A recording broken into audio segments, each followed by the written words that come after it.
Welcome, welcome, welcome to everybody. Tonight, it is exciting to have all of you join me tonight. I know without a shadow of doubt that something is going to break out, something amazing is going to happen to you tonight. You are going to gain that clarity that causes men and women to excel. And so, just to give a quick recap for our new folks, maybe if we have some time at the end, then we will do some quick introduction since we have some visitors amongst us. But to give a quick recap, this is Desire Creativity Blueprint. If you've probably seen it on my status lately, right? That's the book I wrote. I wrote this book. Or I started writing this book almost 8 years ago. When I joined the John Maxwell leadership team. It was 2017 when I joined, but I started kind of getting more into the personal development or self-help, if you will, since 2016. And when I, let me share this story real quick because I think it will empower somebody. In 2016, I was working at the post office. So I was a mailman. I've done every job you can ever think of in America. I was a mailman and making, I think, just about 40,000 a year. And so sometimes I wonder why people say, oh, the post office, they pay a lot and all of those things. It's not really true. I guess when you taste the other side of the world, you realize, oh, the things people really hype about is really not much, right? And so I shared that to bring you to the point that around that time, that is pretty much how much money I was making. But there was this yearning within me that there is more to life than what I have experienced. And in my search and quest and tenacity and the yearning within me, watching a bunch of videos online and all of that, I stumbled on John Maxwell. Actually, the truth is that Dr. Miles Monroe used to be one of my favorite pastors or leadership guy in the world, right? Like I listened to him so many times, right? And then in one of his presentation, he talked about his book. I think it was one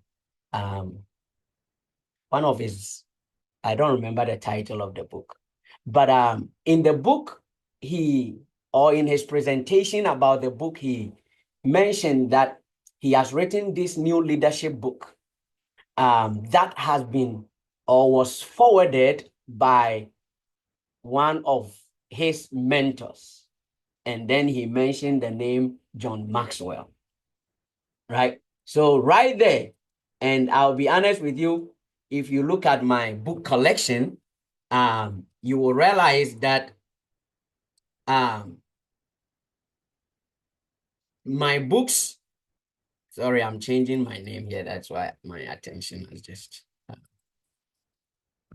If you look at my book collections, I get books based on reference by some authors that I'm already reading, right? And so I'm reading a book about, there's a book that I'm looking at right now from John Gillick, right?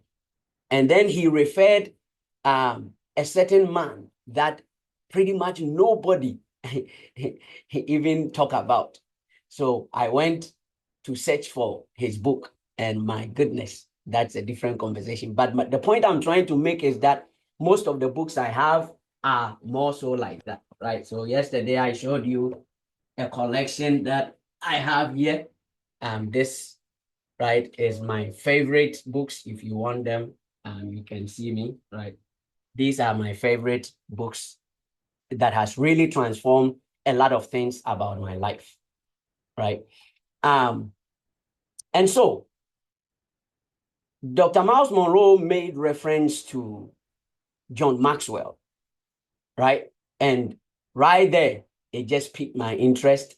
I started searching for him, listening to his books online, bought some 21 Irrefutable Laws of Leadership, um, you know, a whole bunch of different books.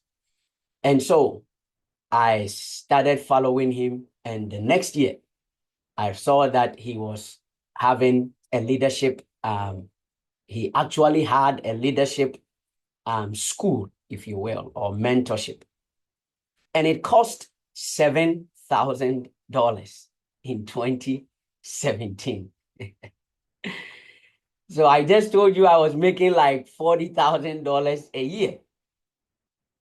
And I had to spend $7,000 to join that program. So I just want you to imagine it yourself, right? I spent $7,000 making $40,000 in a whole year. And this coaching program was a lifetime access, but it was just a 5-day program, conference, if you will. In even one moment, right? So I had to set up a payment and start making the payment. Thank God the program was in August, and I think I saw the ad in March, right? So I kind of had some pretty good amount of time to start saving my 40,000 to be able to save and go join that program. And it changed everything for me. And I told you it was then that I found this book, Think and Grow Rich. So we did a discussion there during the conference. And in the discussion, one of the things that kept on resonating with me was the word desire, right? The word desire kept resonating because pretty much the first chapter of this book talks about the only way to make wealth, the only way to create anything is to have a desire. So for those of you who have no idea what this book talks about, he interviewed 500 richest people on earth during his days. The book was written or published in 1937. He was hired by one of the richest men ever lived, Andrew Carnegie. By the time he was dying, he had $300 billion in those days. So right now, he is still even the richest man over Elon Musk, right? 300 billion in those times. Anyways, so the man hired him and said that he wants to give him that assignment because he went to him asking him some of these questions that we all have. And so he told him that for him to be able to accomplish that, he would have to spend 20 years of his life doing this research. And the man did not hesitate. His name is Napoleon Hill. And so Napoleon spent 20 years of his life researching about what makes some people rich whilst others not so rich.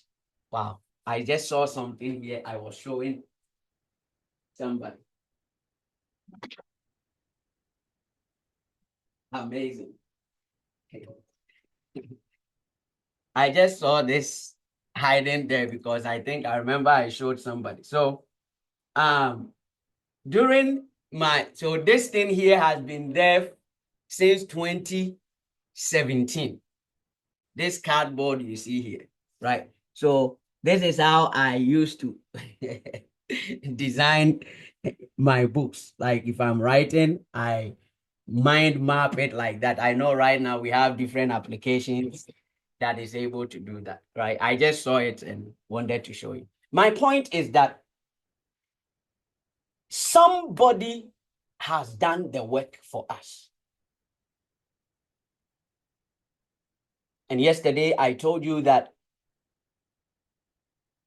it is a pity and it is sad. And I think that is the desire God has given to me, Vincent, is to bring us as the people of God to the place of complete understanding rather than living our life as though we do not have God or we do not know God.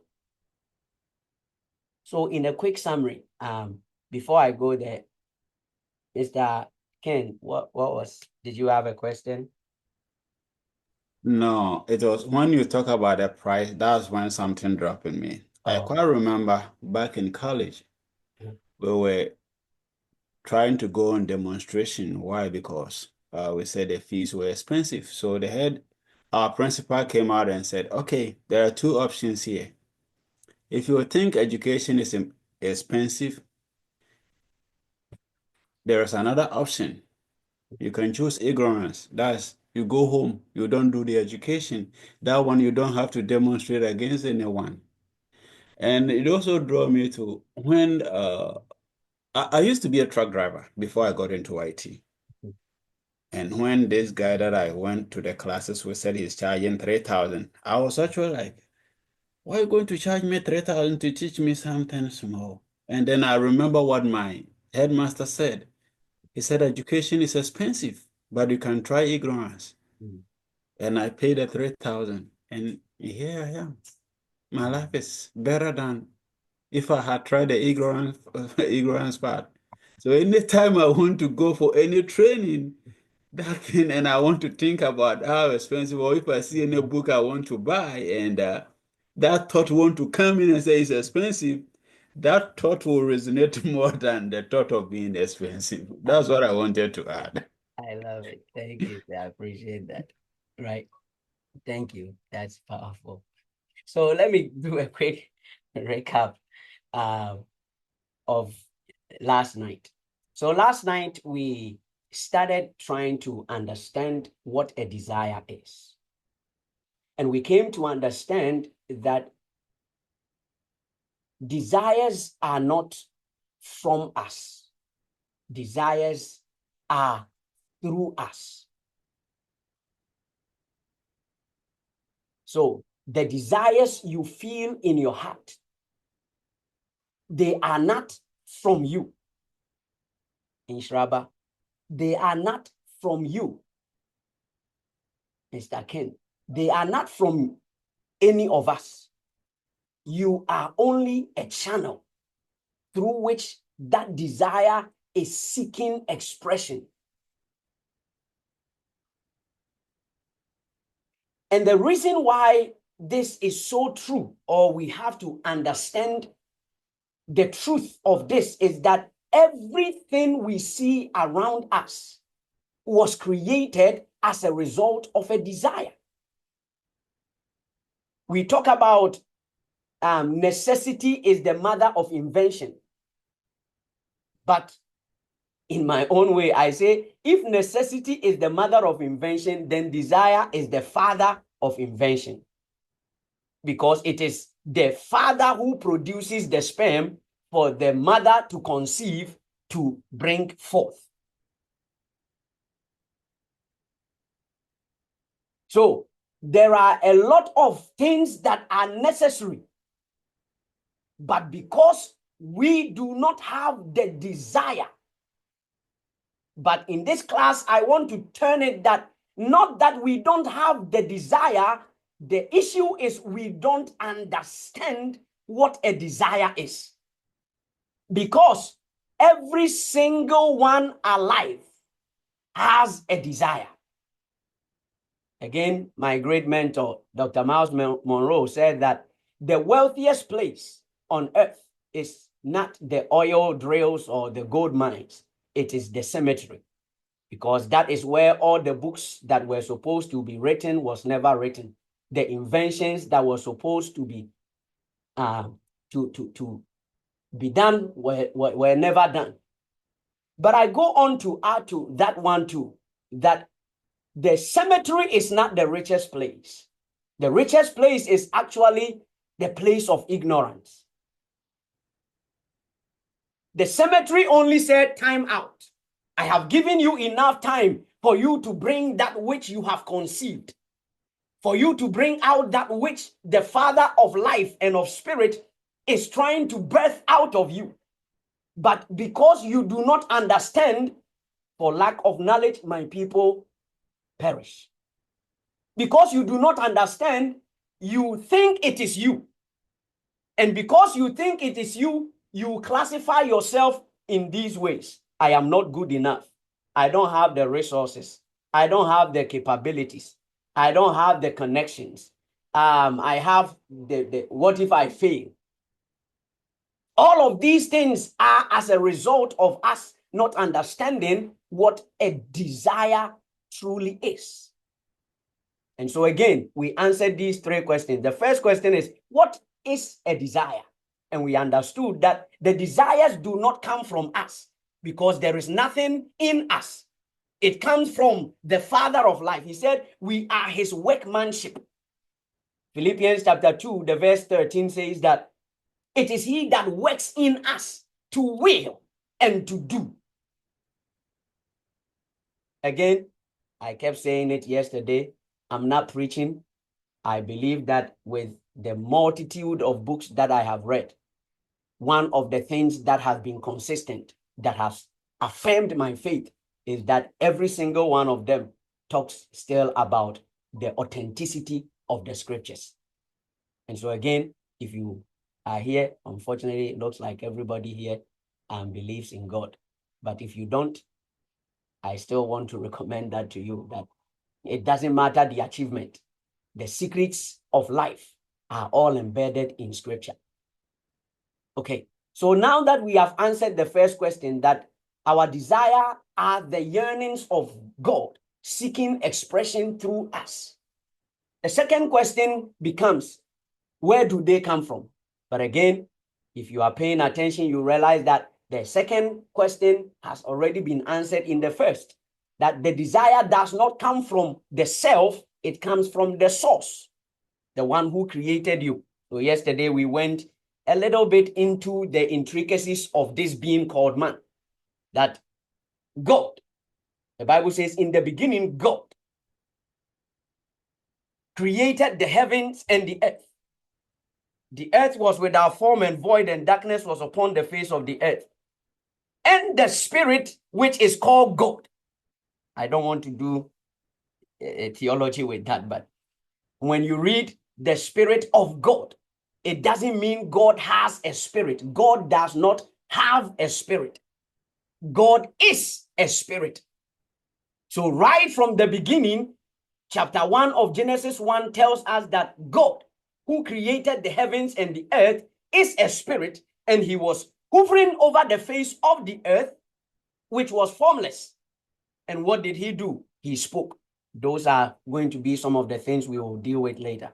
But we also understood that being made by the Spirit, in Genesis 2 verse 7, the Bible also says that, and God formed man, which is of the dust of the earth, and he put himself, which is he breathed the Spirit into the man, and the man became a soul. Meaning the three parts of a man: the spirit, the soul, the body. The body dies and it goes to the earth from which it came from. The spirit leaves the body and goes back to the Father who gave it. But there is one part of man that is left, called the soul. And that's what we will talk about tonight. Again, I'm not preaching to you. I'm trying to teach you the truth of life, so that we can maximize our life on this plane of the earth. Before we make any transition to the other side, we have to maximize time.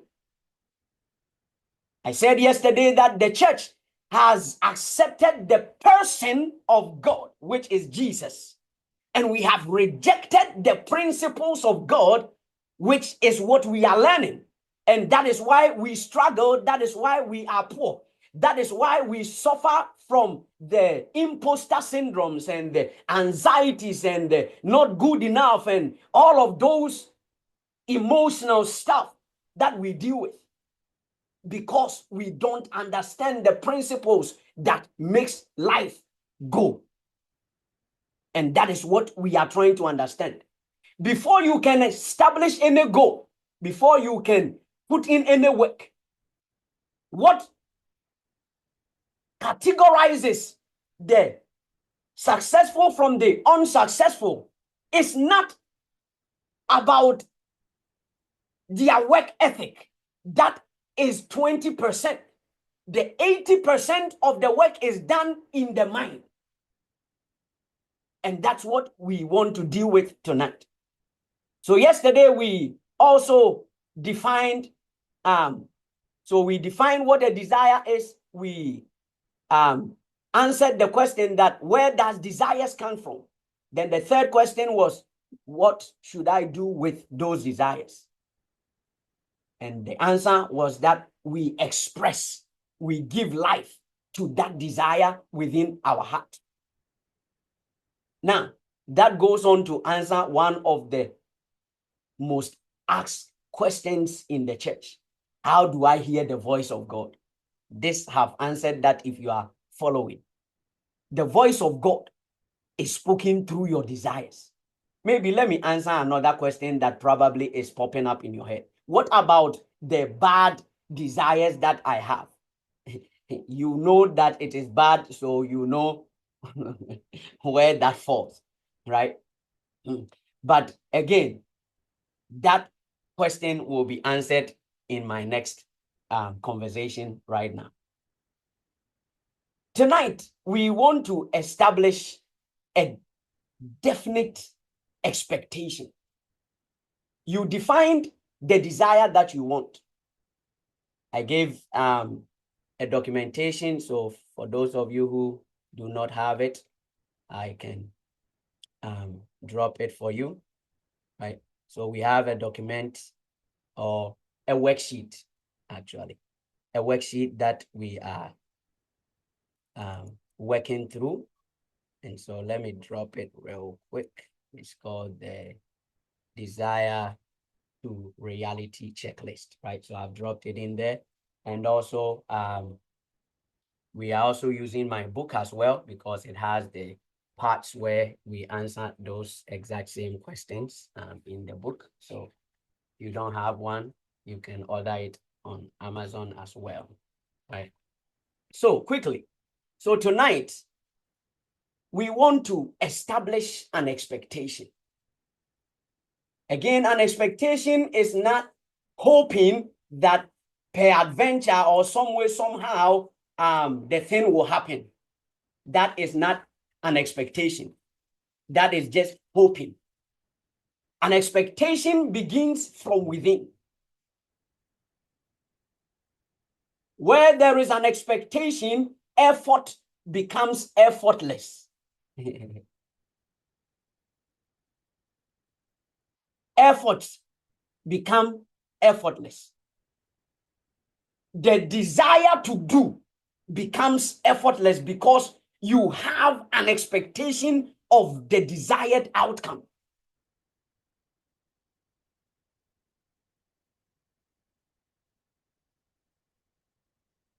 But for us to be able to establish this desire, we have to deal with certain things that have the ability to derail us or cause us to lose those expectations. Can I tell you that one of the things that a lot of people do not have is what we are talking about tonight: expectation.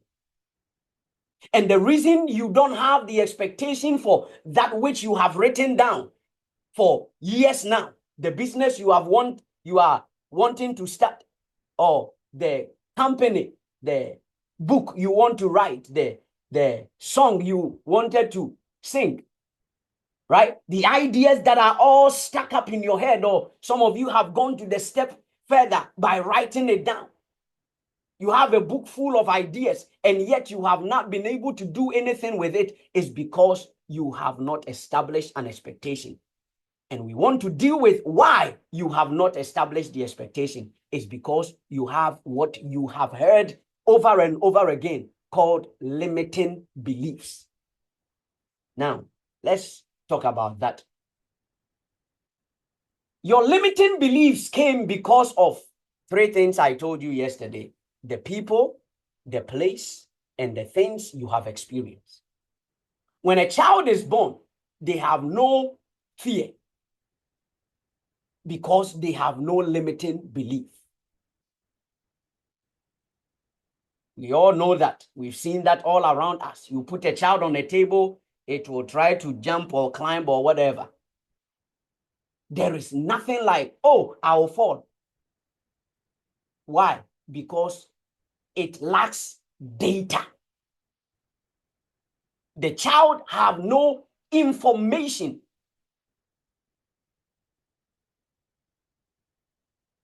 That is why it has no fear. But as the child begins to grow, we begin to, hey, don't step there, you will get hurt. Get down. Don't take that. That's a knife. It will cut you. That's a scissors. Don't touch this one. This is fire. This is that. And then that data begins to be collected over time. And now the man, created in the image and the likeness of God, perfect in all its reasoning and capabilities, is being infiltrated by the information that we are giving it. And on that note, I want to talk to you about the three laws of the soul. We all know, or if you don't, you are hearing it for the first time, that the soul of a man is made of his emotions, his intellect, and the will. Let me show you how it is actually arranged.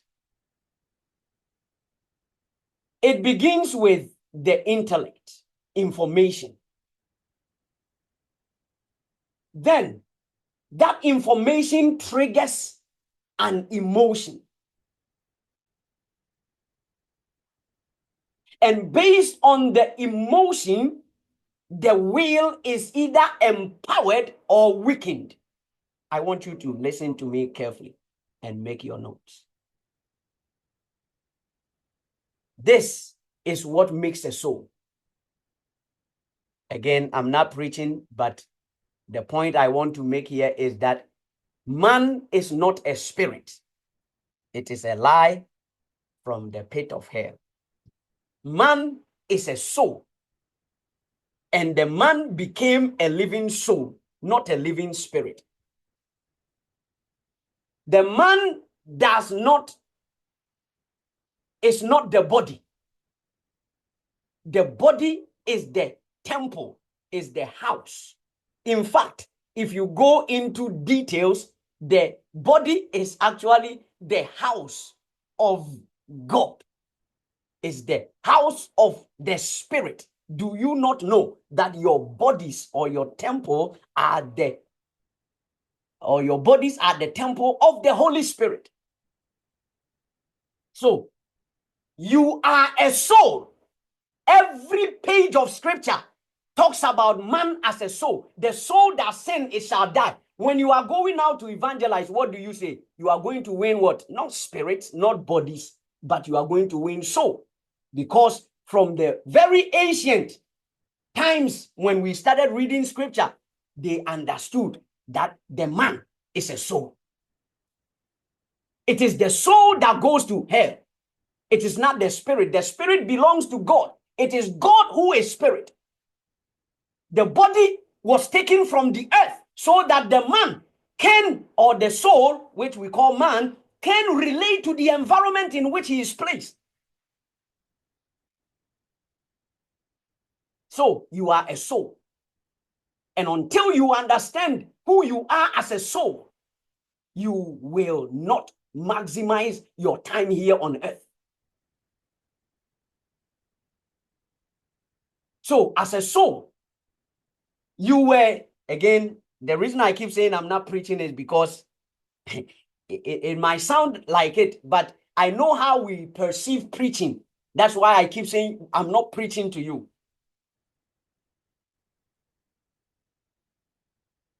I'm educating you. So the soul, the first law of the soul is that the soul, which is called man. So anytime you read anything in the scriptures, when it says of, like the soul of man or the spirit of God, it doesn't mean that it has it. It means it is it. The soul of man means the man who is a soul. The spirit of God is the spirit which is called God. Okay. So one, the first law of the soul is that the soul was made to process information. Man is an information processor. And these things I'm telling you, don't just take it. Do your research, sit back, think about it, meditate. Allow the spirit which is called God to help you out. Read books. The soul of a man is an information processor. That is why they control you with the information they give you. When COVID happened, we all saw that man was an information processor. Some people were locked up in their own house, in their own room, never stepped out, and yet they got the disease or the sickness or whatever it was. Why? Because they processed the information. So the first law is that man, who is a soul, is an information processor. He processes information. So God, again, this is going to go over people's head, but it's a bit deep. God is data. God is information. The Bible says that in the beginning was the word. What is the word? The word is data, is information. In the beginning was the word. The word was with God. The word was God. And God needed a being, an entity to express him. The invisible God needed a visible entity who will express him to the visible world that he created. And thus he made this being called man. So man is a data processing center. He processes information. And the first information, or the only information he is meant to process, was God. Oh my goodness. If somebody understands this, your life cannot be the same again.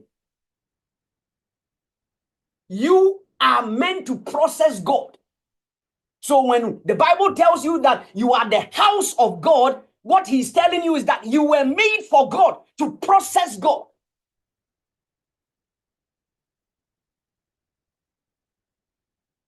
In Revelation 21 from verse 1 to 3, the Bible tells us that in the end, what will happen was what happened from the beginning. God creating man and putting himself in man. So Revelation 21 verse 1 to 3 says that, oh, now the kingdom of God has come to be with man, and man, God shall dwell in man one more time.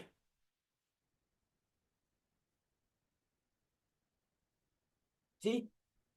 So you are an information processor, number one. Number two, the second law of a soul is that the soul has a choice to choose which information he processes.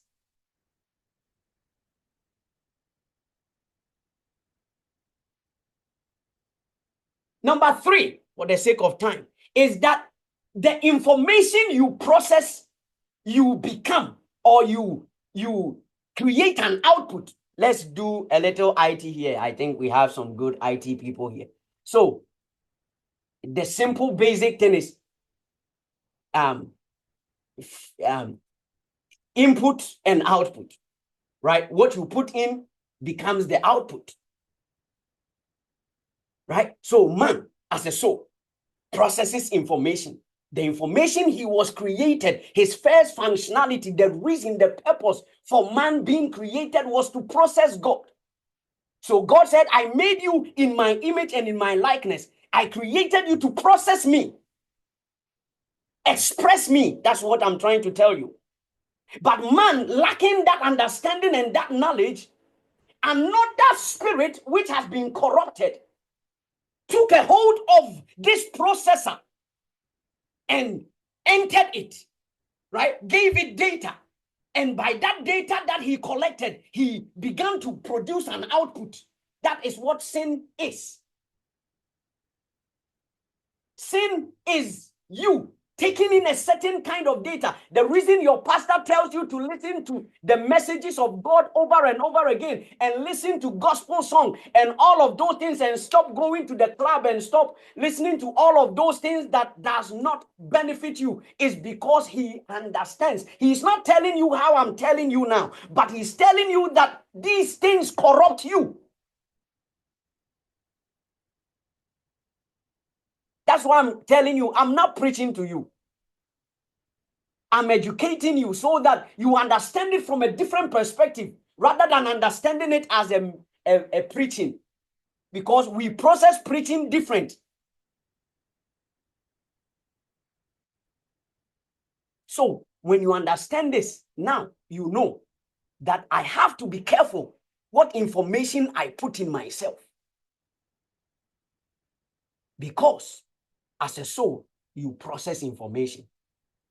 And the type of information you process, law number 2, the type of information you process determines the outcome of your life. That's why Mr. Evans said education is expensive. Either way, it is expensive. Not the monetary part, but it is expensive because it determines your life. The third part is that whatever, or you have a choice to choose which information you process. It is not forced on you. You have a choice. Last night in my time of meditation, oh my goodness, I learned a whole new thing about choices and decisions. You choose, you decide. Your life is a summary of your decisions. Now that you have understood that you are a soul that processes information, now let's talk about the 6 shadows of fear. The 6 shadows of fear. The first one is the shadow of poverty. The shadow of poverty. Or the fear of poverty, if you will. Maybe let me put it that way so it resonates with you better. The fear of poverty. One of the biggest fears of life is the fear of poverty. But again, I want you to take it from what I've just told you. What is poverty? Is it really the lack of money? Or it is a lack of understanding?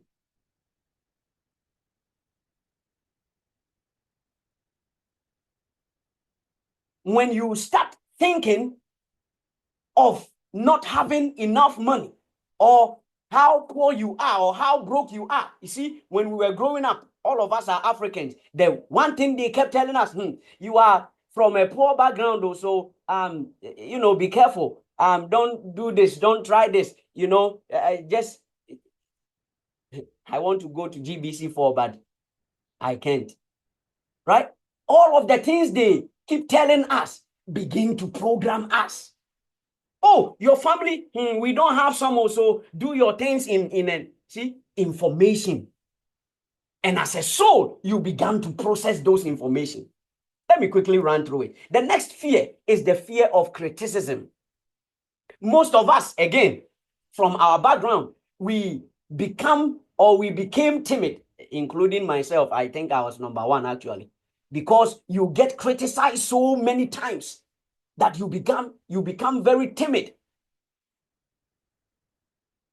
But remember, the spirit that you are meant to process, who is God, says that he has not given you the spirit of timidity.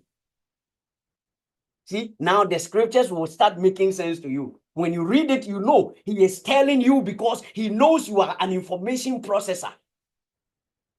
And the more you process that information, the more you become it. So the fear of criticism.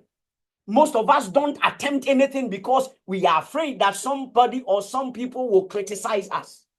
And because of that, you don't even want to start the business at all. You don't even want to, do anything. The next one is the fear of sickness. My goodness.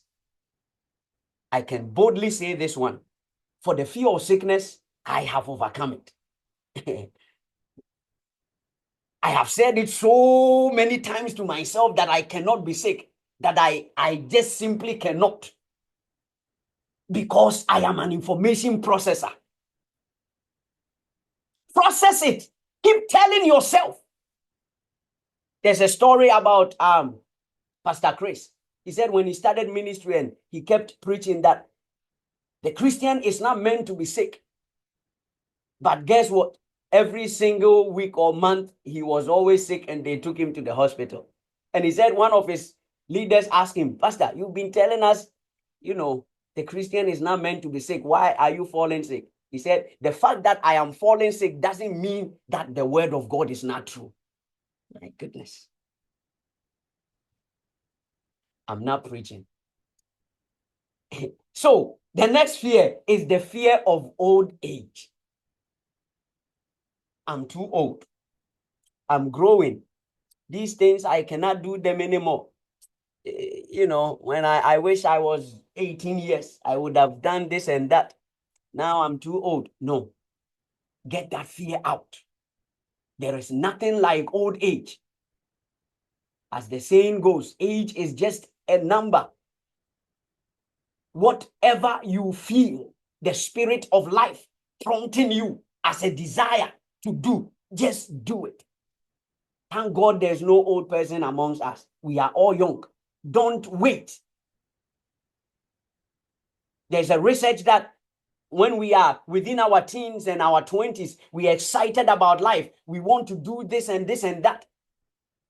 But we are not able to do them because we get stuck with the fear of criticism. But whilst we grow, and by the time we hit 40, 50 years, now we realize that, man, the time is running out and we are in a hurry. But then most people are not able to do much. By the time you hit 60, now you don't care about what people will say anymore. That's where we say, these old people, they just speak their mind. They don't care about anybody. Because they have seen life, they have seen how listening to people have crippled their potentials. The next one is the fear of losing love. Some people don't want to attempt anything because they don't want the people they love and have been around all their life to go away from them. There is something we have all experienced. Whenever you begin to excel in life, some people will automatically fall off your life. It is normal. It is okay. Let them go. You have a life to live. You have a purpose to accomplish.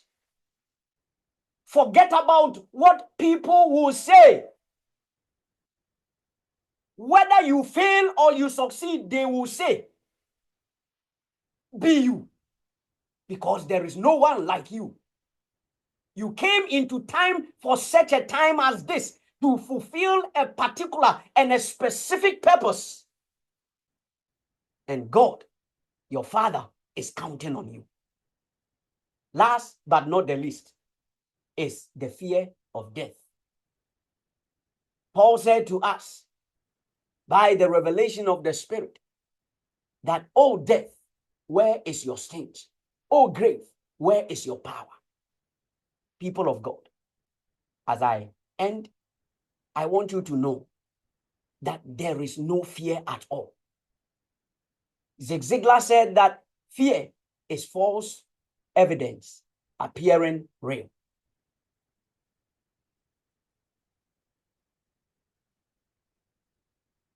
All these things are false. That's why I call them the shadows of fear. Shadows of fear. They are just shadows, they are not real.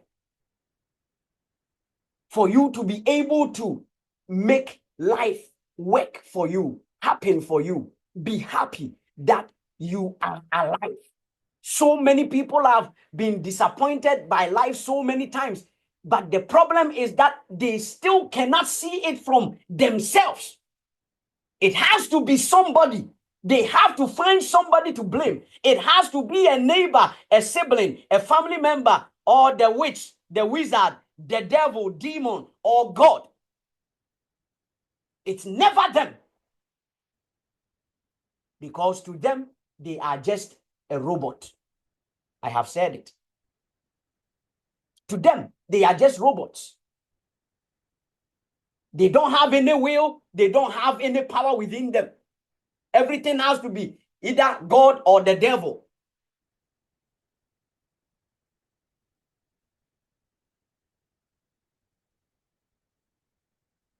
I beg you, in the name of God, that 2025 make something happen for you and make your Father proud that he brought you into time. Again, your desires are not from you. They are just expressing itself through you because you are a soul that processes information. That information is what you are feeling as a desire. If I have not made it clear, I have made it clear now. The desires you feel are just God speaking to you, sending signals to you as a information processor that, hey, there is this thing we have captured in the dimension of the spirit and we need it to manifest in time. When you read books about the laws of attraction and the laws of vibration and all of these laws that we don't even want to talk about or look at, all they are saying is exactly what is written in the scriptures.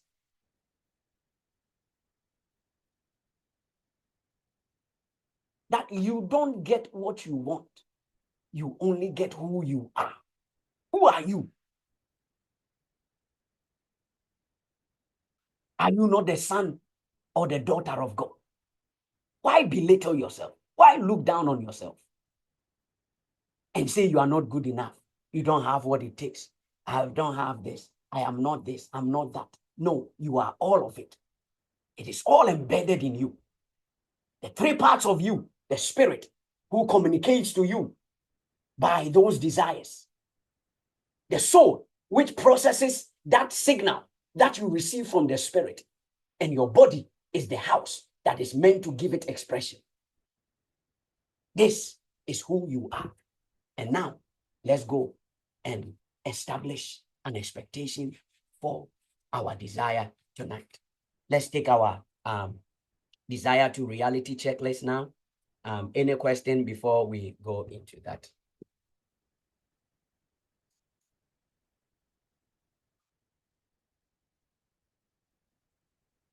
Okay. Any question from everything you have heard? Okay.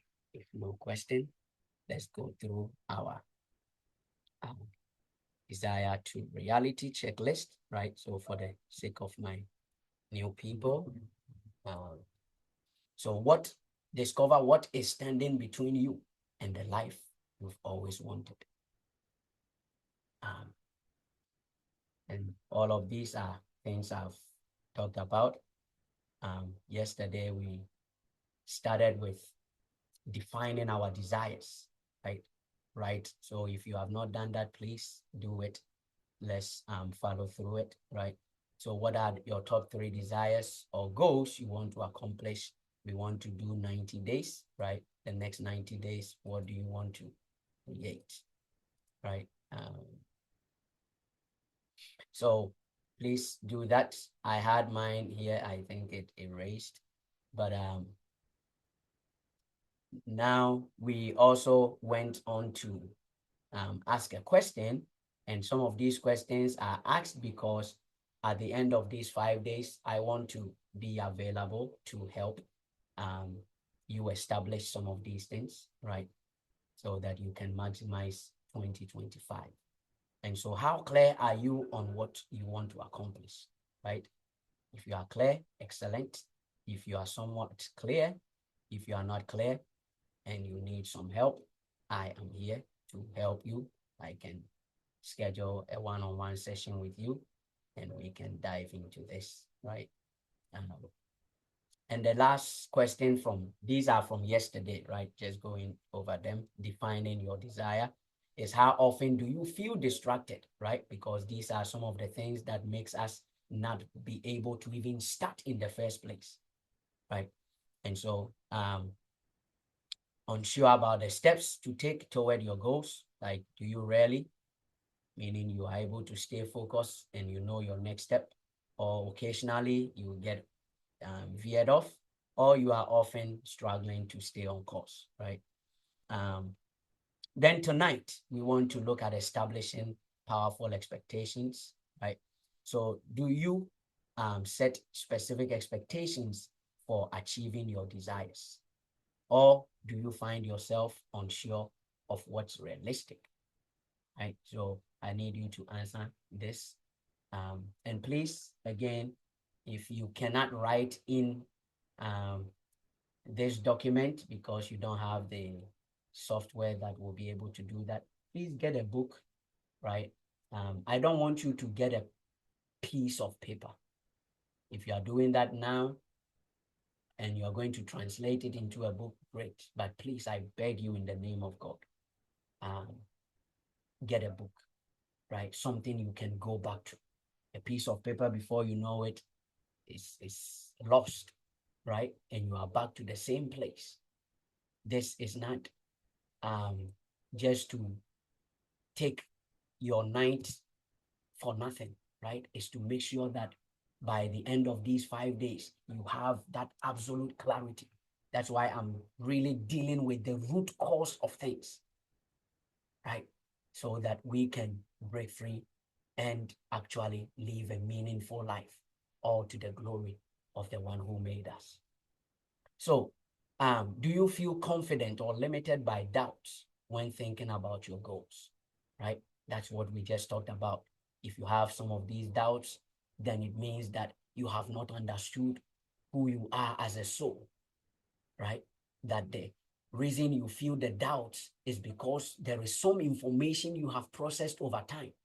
I think I shared a story on my status, if any of you heard it, right? About a friend who have been telling everybody that she's been bitten by a dog before. That's why she's afraid of dogs, right? And one day, whilst a conversation was going on like that, a friend asked her that, hey, you've been saying that you've been bitten by a dog. Like, where did the dog bit you, right? And was it like a big dog or a small dog? Because it looks like you have this dog phobia, right? Or puppy phobia, right? And guess what? Right there and then, epiphany, right? The lady sat down and was like, like she couldn't think of which part of her body the dog actually bit, because apparently now she tells the story and say, the dog really did not bite her. The dog like scared her, right? Like almost bit her, but the dog never put the teeth on her. But the fear has made her write this story in her mind that I've been bitten by a dog before. See?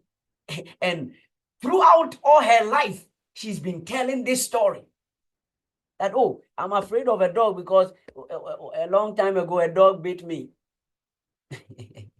See, so there are these stories, and they are not completely a lie, like this story, right? Something probably happened. Can I go a step further? Something just came to my mind. Somebody might be telling a story about being molested or raped. Again, this is not church, so I'm not prophesying. But if I'm prophesying, right? You've been telling a story about molestation, but I want you to go back and sit down because it is holding you down from really pursuing your goals. You look down on yourself. You think you've been molested and it's killed your self and confidence and all of these things. But please go back. Go back and think about it. Probably they attempted, but they really did not do it. My goodness, this is good. So, the next step will be for tomorrow, searching for resources and support, right? So what we are doing is we are breaking the data bank that has held us down whilst we put in some actions, right? Like we are doing now. And so the next exercise is in the book, so I'll read it for you, right? So the questions here is just to get you thinking and also get you to see where you are, right? What are the things that holds you back, right? Again, do you set specific expectations, right? Do you feel confident or you are limited by doubts, right? Those are the two main questions we want to ask ourselves. But what we want to really write down is what I'm going to read to you. Rema, Israel, can you type whilst I read it? Let me stop sharing. Can you put it in the chat for me? Or maybe, you know what? I think I have. You said, can I type? Yeah, can you type what I'm going to read? Okay. Yeah. Give me a second. Oh, I think I have, the book is right here, so maybe I can also put it up. Yeah, you ready? Yes, sir, I'm ready. Okay. So it's but I'm also trying to pull it. Is it what specific results are you expecting to achieve? I want you to write that down. What specific results? I'm trying to get the soft copy here. What specific results are you? What specific results are you expecting to achieve?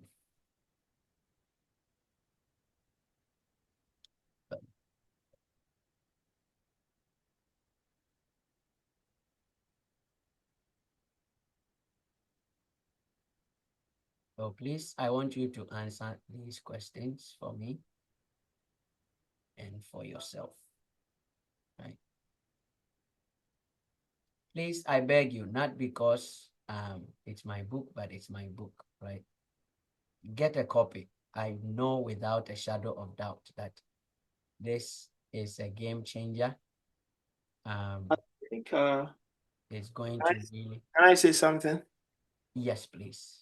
I think the on Kendall, yesterday when you started the meeting, I went to Kendall and I searched your name in Okay. the game, and I think you can get a sample there. For free, right? Yeah. So, yeah. The Kindle version. Yep. Yeah. Yeah, the Kindle version is for free because I'm trying to get you guys to review for me. So if you haven't reviewed, go get the free copy and review. Okay, so I got the questions here from the soft copy. Okay, you type it yourself. I just copy and pasted. So Oh, question number one, what specific results are you expecting to achieve? Right. So write down a clear statement about what you want to accomplish. Please be specific. I hope you are doing the assignment. We are closing in the next 5 minutes. The second question is, why is this result important to you? Why is this result important to you? I was going to make us do some meditation, but my sound is not coming through here. I'm not sure. Well, I have to disconnect probably. I think it's my mic here. I have to disconnect it. So why is this important to you? These are the two questions I want you to. The rest is some affirmations, right? Which I have it in the book, right? So some of the affirmations are, I am fully capable of achieving my desires. Every day I am moving closer to my goals. I deserve success and fulfillment. And I did something very powerful, using the desire to write those affirmations, right? You know what? Let me share my screen because I have the soft copy here, just so you can enjoy the powerful thing I'm boasting of doing. Okay, so this is the affirmations I have after you answer those questions. So these are things you do daily, right? Because we understand that even though you have defined your desire, and even though you have worked on yourself, right? We all get to that point. Even though you have worked on yourself and you have been able to break down some of the limiting beliefs and the thought patterns that your family has drilled down in you, your friends, your community, your environment has drilled down in you. Eventually, or momentarily, or intermittently, whichever the right English is, you might feel a little bit down. You might feel funny. These are things you keep telling yourself. Like I told you in my presentation, I cannot be sick. I have said it a million times, right? I don't know. Okay, I don't think I've shared this story here. One day, I woke up in the middle of the night looking for my wife, and I guess there was sleep on my eyes, right? And this was in the middle of me doing some of these things, right? That was 2018. I think 2018, yeah, it was in Pittsburgh. I was looking for my wife. I took the first step from upstairs, and before I knew it, my goodness, I landed at the bottom of the stairs, on the floor, bam.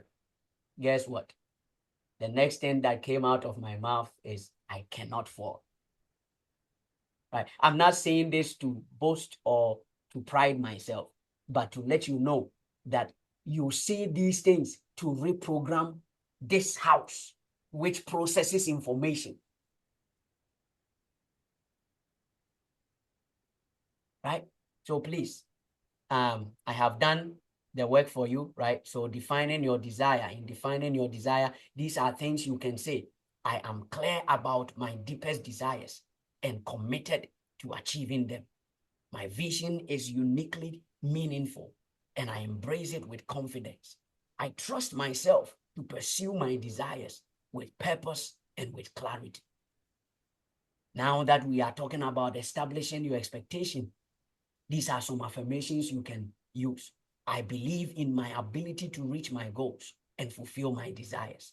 My expectations are positive, realistic, and inspiring. I am open to growth, and each step brings me closer to my vision.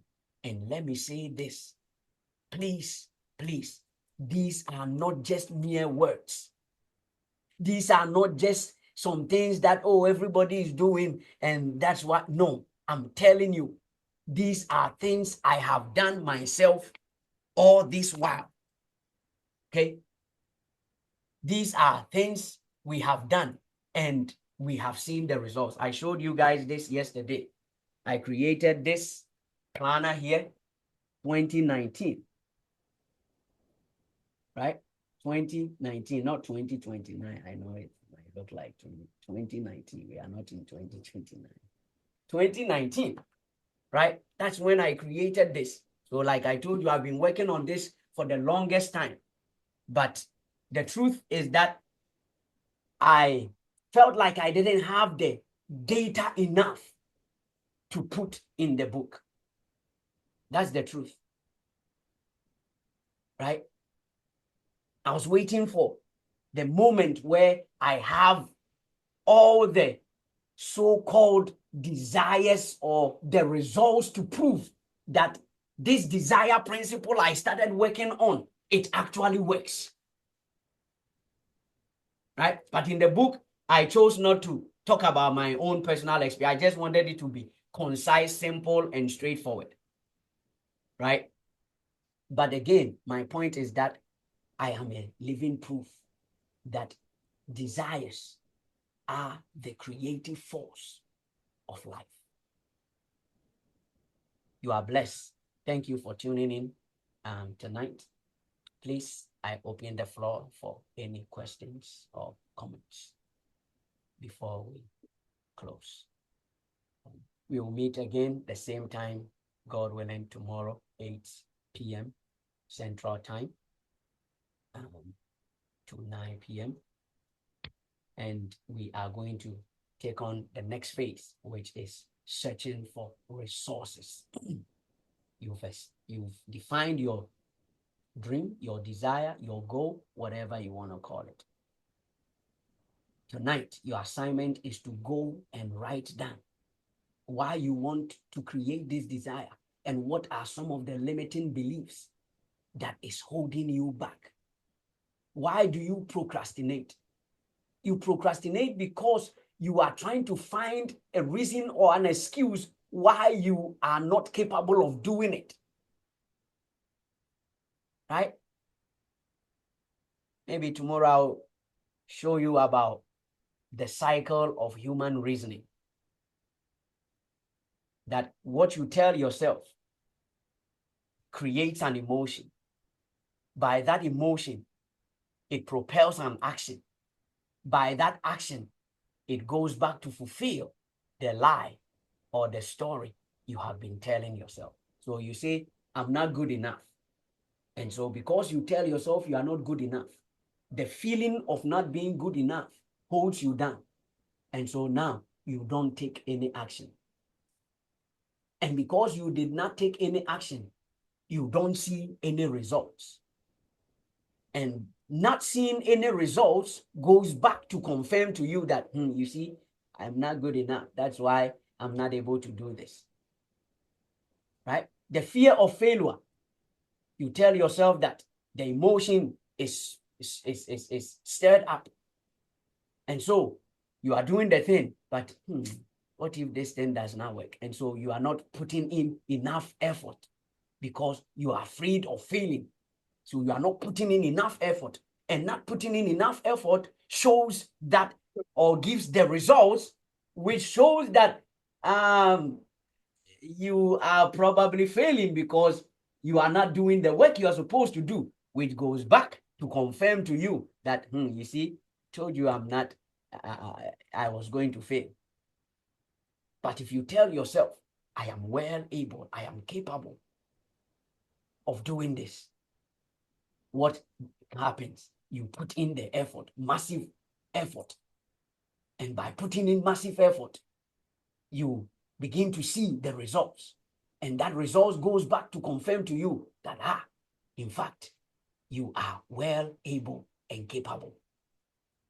This is the psychology of the human reasoning. That's why I talk to you tonight about understanding that you are a soul that processes information.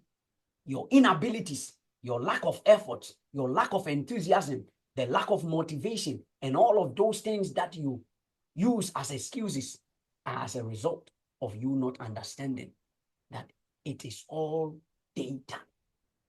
That's it. It's all data. Give yourself good data, and your life will start taking form, and see the goodness of the Lord in this land of the living. I bless you, and yea, you are blessed. How do we get access to these recordings? I will charge you to give you these recordings. Just kidding. I decided to package it nicely, and I'll give it to you at the end. But let's do this. Can you post anybody who wants the recording, put your email in here, and I'll send it to you. So before we end, please drop your email in the chat, and I will send you the recording.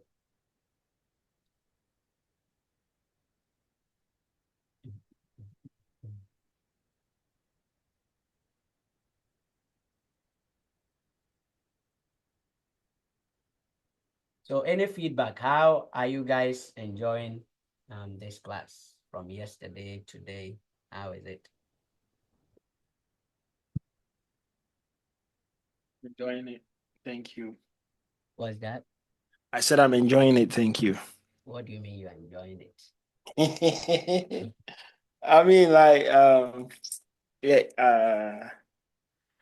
it aligns with certain goals that I set for myself for this month, and it's helping me to get there. The words are not coming, but I get you. Awesome. Reawakening. Okay, I like that. Right. So if you can talk, just put your comment in the chat for me. I want to get some feedback, right? Feedback is very good. So I see how to. I decided not to do slideshows, right? I did that on purpose. I wanted to speak to you, right?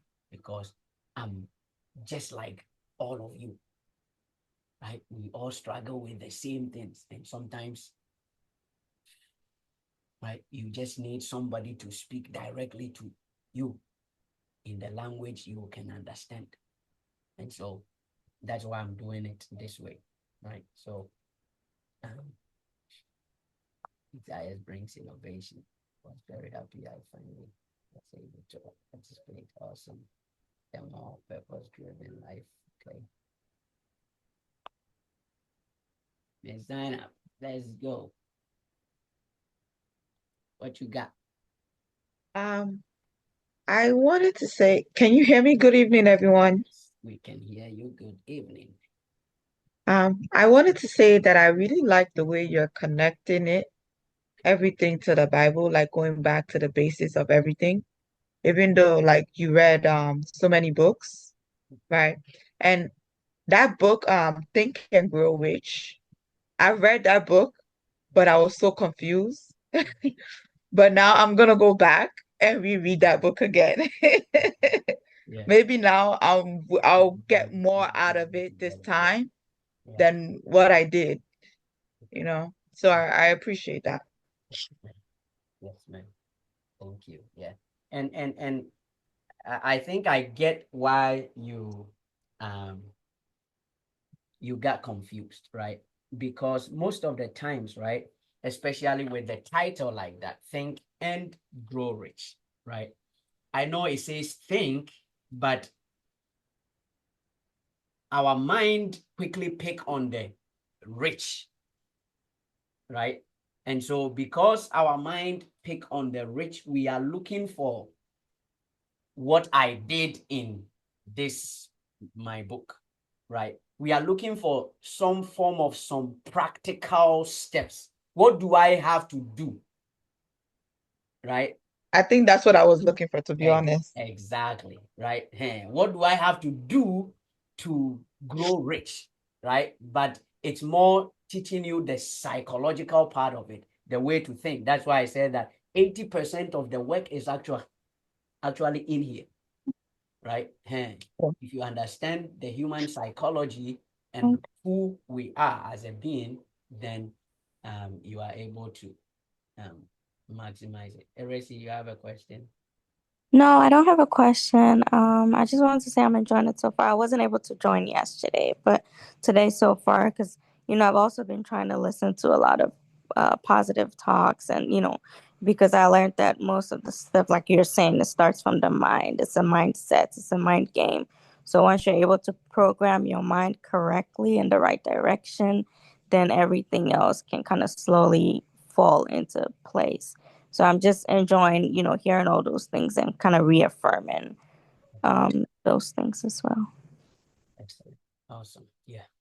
Yeah. So so that's why I'm trying to do a blend of them, right? Give you the practical steps. At the end of the